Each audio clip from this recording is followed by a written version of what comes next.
Tights on a march, men's hats, fingernails, which leads me to Proposition 2.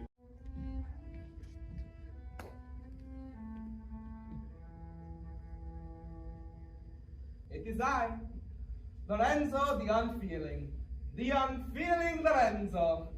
There's a word for it, there's a word for it. Remember.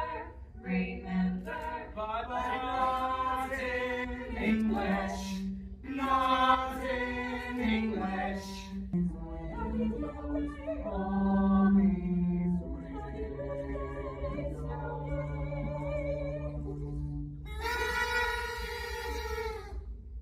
You mess with the bull, you get Lorenzo.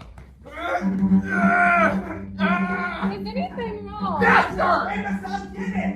What's going on? Oh! Give me the vinyl, or I will throw onto your face. No, I won't give it!